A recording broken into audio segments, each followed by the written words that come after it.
Ackenber. I am appearing today for the Lieutenant Governor as her attorney at no charge.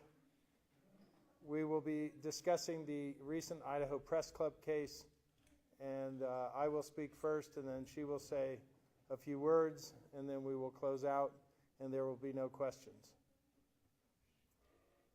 The Lieutenant Governor is a true conservative who fights the establishment even when the Republican Party and Republicans start acting like Democrats and taking away the freedoms of Idahoans.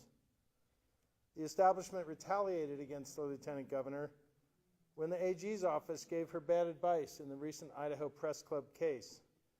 The AG's office wasted approximately a month and a half with unfounded legal arguments in response to the public records request, and then backed off and recommended she get a second opinion when the Idaho Press Club demanded the documents and a court case loomed on the horizon.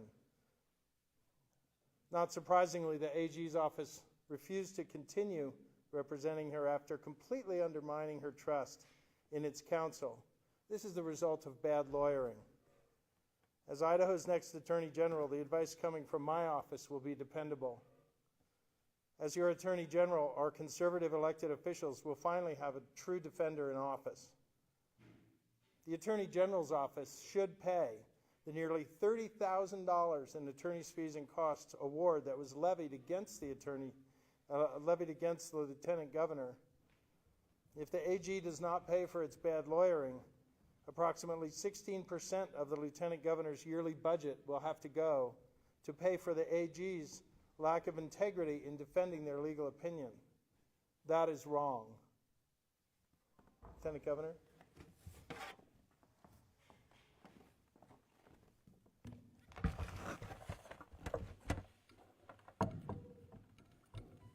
Thank you, Art, and good afternoon, everyone. I wish to thank the administration at Ammon Elementary School for allowing us to be here today. And I think the background of our press conference being here today is appropriate because of the subject that is at hand with the task force which I assembled earlier. I appreciate you all being here today. I thought it prudent to get a few things clarified regarding my litigation with the Idaho Press Club. The first being, we are here for one reason. I was trying to protect parents, teachers, and students who were blowing the whistle at some of the things that were happening in their communities. Whistleblowers should be protected. It is essential for Idahoans to feel safe communicating with their elected officials. Over the last 5 years, the press has doxed and publicly shamed private individuals. People have had their lives upended because the media decided to shame them. My goal was never to withhold public comments from the press, but to protect Idahoans from the media. My solution was to provide you, the media, with the comments, but to redact identities and personal information about the commenter. Our communication with the Attorney General's office began on April 26th, and we acted on their advice through June 6th. However, on June 7th, the Attorney General's office notified us that they would no longer defend their position because of the composition of the task force, which had been publicly known for more than 1 month. And I have the email right here in my hand to indicate that. The AG's office welcomed us to seek a second opinion from outside counsel. Subsequent legal counsel followed the previous arguments laid out by the Attorney General's office. If you have questions on this advice, I'll refer them to the Attorney General's office. It's also essential to correct the blatant lies and attacks by some in the media. 4 points here I'm going to make. First point is that the characterization of me being in contempt of court are factually inaccurate. No judge ever ordered me in contempt. Many publications, however, framed me as being in contempt. This includes the Lewiston Tribune, KTVB, East Idaho News, the Idaho Statesman, Associated Press, among others. Secondly, Brian Clark, who writes for the Idaho Statesman, wrote, and I quote, "It seems McGeachin wasn't bravely fighting to protect the identities of people who had submitted comments to her committee from an invasive press. Rather, she was afraid the committee would be exposed for the fraud that it was. So afraid that she did everything she could, short of sitting in a jail cell, to keep it hidden." End of quote.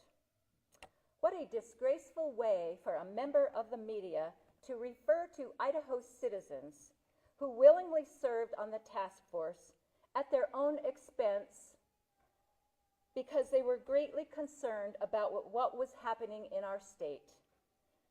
This statement is patently false.